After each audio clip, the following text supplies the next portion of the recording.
Depuis pas mal de temps, plusieurs amis me demandent de faire une vidéo sur le drapeau de la Corse. J'avoue que je ne comprenais pas très bien un tel engouement pour ce drapeau. Mais plusieurs raisons m'ont finalement poussé à vous présenter cette vidéo. Tout d'abord, en parallèle de ma série sur les drapeaux du monde, j'ai débuté un hors-série sur les drapeaux des divisions administratives et des territoires autonomes des États. Je crois d'ailleurs que ma vidéo sur les drapeaux des provinces et territoires canadiens, ainsi que celle sur les bannières de Hong Kong et Macao, vous ont plu. Ensuite, avec la saison estivale qui débute, je me suis dit que c'était le moment propice pour parler d'une île qui est une destination favorite de nombreux vacanciers. Et puis, pour comprendre la dernière raison qui m'a poussé à faire cette vidéo, je vous propose de regarder et surtout d'écouter ça.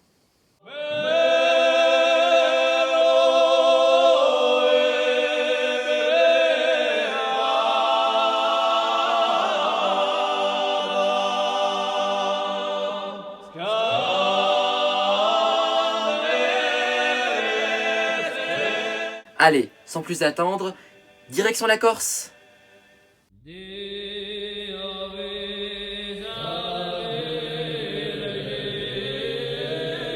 La Corse est une île de Méditerranée occidentale située à environ 150 km au sud-est de la France continentale. Sa superficie est de 8680 km², ce qui en fait la quatrième plus grande île de Méditerranée après la Sicile, la Sardaigne et Chypre. Sa population s'élève à environ 330 000 habitants. Bien qu'appartenant à la France, la Corse est géographiquement beaucoup plus proche de l'Italie puisqu'à peine plus de 10 km la séparent de la Sardaigne au sud, tandis que la distance entre le Cap Corse et la Toscane est d'à peu près 80 km. Sur le plan administratif, la Corse est, depuis 2018, une collectivité territoriale unique au sein de la République française, avec Ajaccio, la plus grande ville de l'île, comme chef-lieu. Concrètement, cela signifie que cette collectivité territoriale exerce à la fois les fonctions d'une région et d'un département. Toutefois, les départements de la Corse du Sud et de la Haute-Corse, créés en 1975, existent toujours. Ces départements ont pour chef-lieu Ajaccio pour la Corse du Sud et Bastia pour la Haute-Corse. Bien que de petite taille, la Corse a, de par sa position géographique, connu une histoire mouvementée.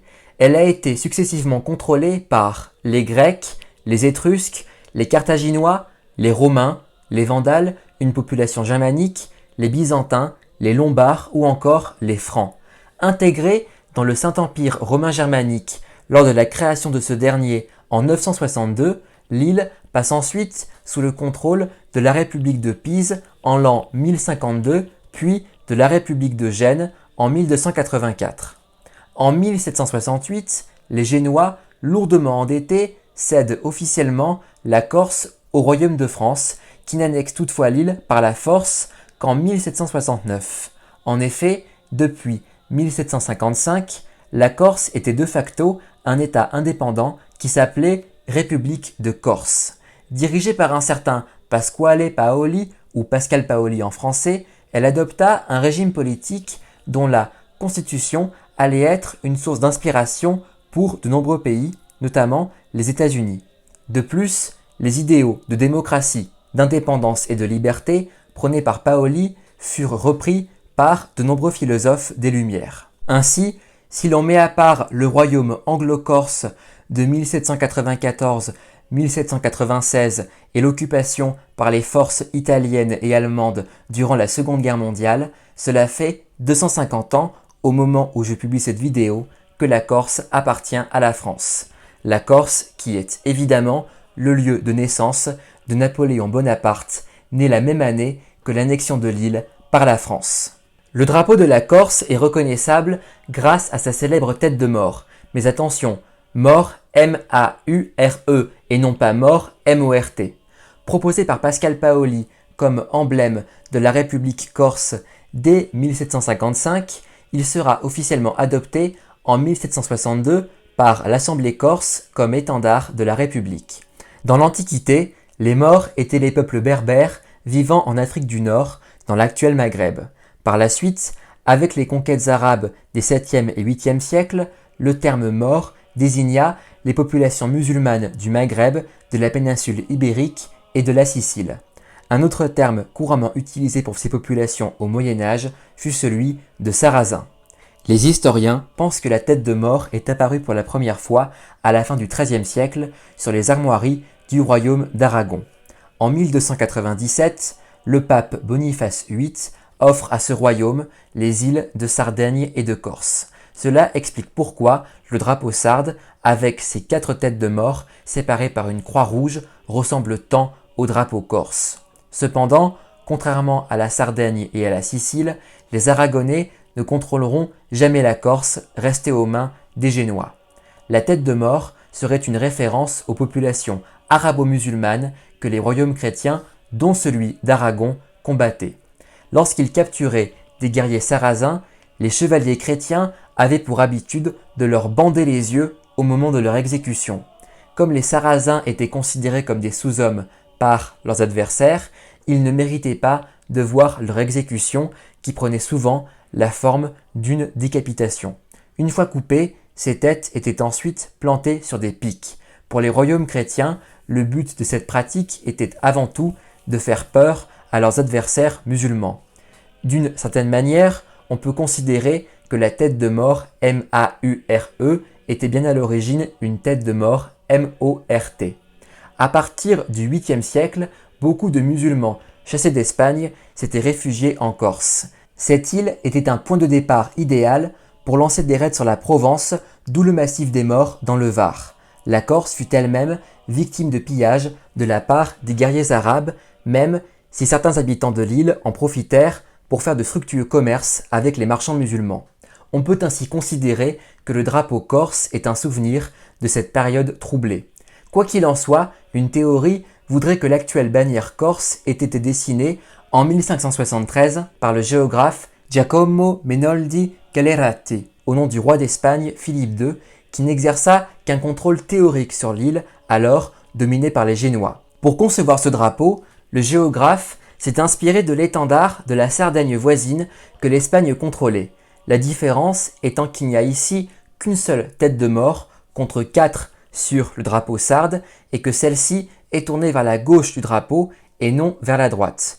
En concevant cette bannière, notre géographe voulait sans doute flatter l'ego de Philippe II qui se voyait comme le champion du catholicisme contre tous les hérétiques, musulmans mais aussi protestants, et qu'il serait impitoyable contre les morts. En mars 1736, une révolte de la population de l'île contre la domination génoise entraîne la proclamation d'un royaume corse avec à sa tête un explorateur allemand du nom de Theodor Stephan Freiherr von Neuhoff. Les armoiries de ce très bref royaume reprirent la tête de mort aux côtés des symboles personnels de cet explorateur un brin mégalo. Mais dès novembre 1736, les Génois reprennent la Corse et le drapeau à la tête de mort ne reviendra qu'avec la proclamation de la République corse en 1755. Pascal Paoli procédera à quelques changements sur la tête de mort. La boucle d'oreille est retirée et surtout, le bandeau blanc est placé au-dessus des yeux du mort, comme pour mieux symboliser l'indépendance et la liberté retrouvée du peuple corse vis-à-vis des Génois. En donnant l'impression que le mort représenté sur le drapeau est vivant, Pascal Paoli détache ce symbole de sa représentation originelle et peut ainsi réaffirmer son attachement aux idéaux de liberté et de tolérance dont il se réclame. Après la conquête de la Corse par la France en 1769, le drapeau à la tête de mort est remplacé par l'étendard royal français, puis par le drapeau tricolore de la Révolution en 1790. Lors de l'éphémère royaume anglo-corse de 1794-1796, la tête de mort figure aux côtés des symboles de la couronne britannique sur les armoiries de cet état satellite de la Grande-Bretagne. On peut ici reconnaître les symboles de l'Angleterre, de l'Écosse, de l'Irlande et de la France. Par la suite, cet étendard tombera plus ou moins dans l'oubli. Mais il revient sur le devant de la scène à partir de la fin des années 60, à la faveur de l'émergence des revendications autonomistes, voire indépendantistes, d'une part croissante des Corses. Finalement, en 1980, la bannière à la tête de mort devient le drapeau officiel de la région corse, créée en 1970.